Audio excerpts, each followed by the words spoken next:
Last night, top-tier candidates in both the lieutenant governor and governor races joined KITV4 for a live debate from the convention center. KITV4's Aaron Coogan joins us live this morning with a recap and analysis of those debates. We've got political analyst Dan Boylan joining her to talk more about it. Aaron? Yeah, good morning to you, Leo Maleko. Well, now we're going to break down that Democratic gubernatorial debate. We got Vicky, Josh, and Kaikahele. Census-wise, we know Josh is the popular vote as of right now. We're talking about some of those issues that we were hearing last night. Did Vicky or Kai, make a dent in that? And yeah. Well, I think they all did a fairly good job. I don't think anybody lost the election.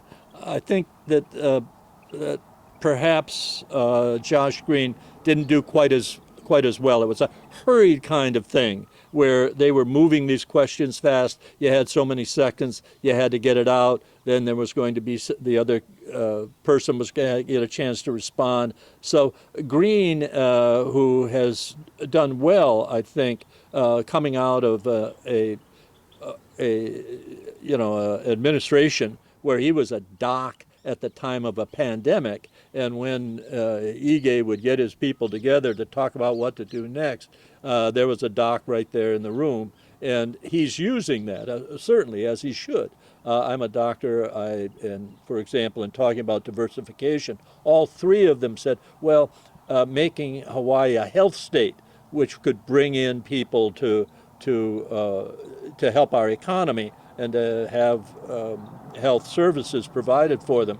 That's a good point. That's one of the things that all three of them agreed would constitute a possibility for diversification.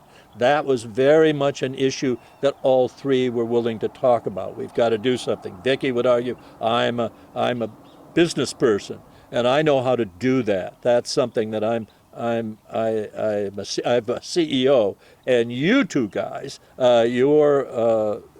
you're politicians. And politicians have been trying to do something about housing and diversification and not depending so much on tourism and homelessness and so on, and they haven't done that well. Of course, one of the answers nobody came up with, then why did you marry one? And nobody did, fortunately.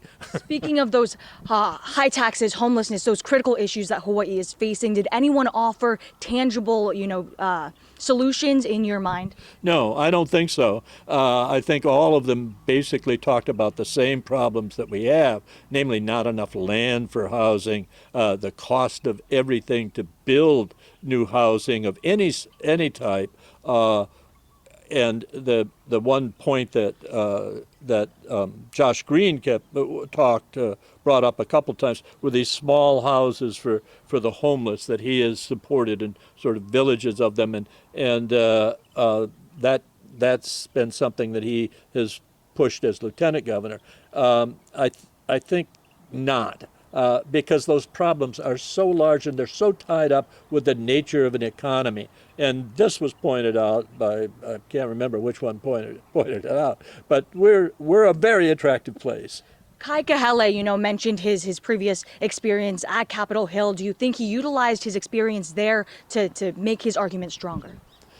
Not particularly. He wasn't there that long, but it is a point. Washington is a different place, and he was up there, and he dealt with dealing with the legislature, the House of Representatives, but no, I don't think that but he handled himself well. I think he makes a very good argument for, the Hawaiian point of view or the local point of view. For example, when they were talking about the 30-meter telescope, he was very sensitive to the community and what the community wants to do over there. I watched him in 2 debates now, and I thought he handled himself. If anybody got a couple notes up, it would be him and Vicky each, and Josh maybe not quite so well. Dan, thank you so much for breaking that down for us. And then we're going to talk about that Republican debate as well coming up in our next half hour.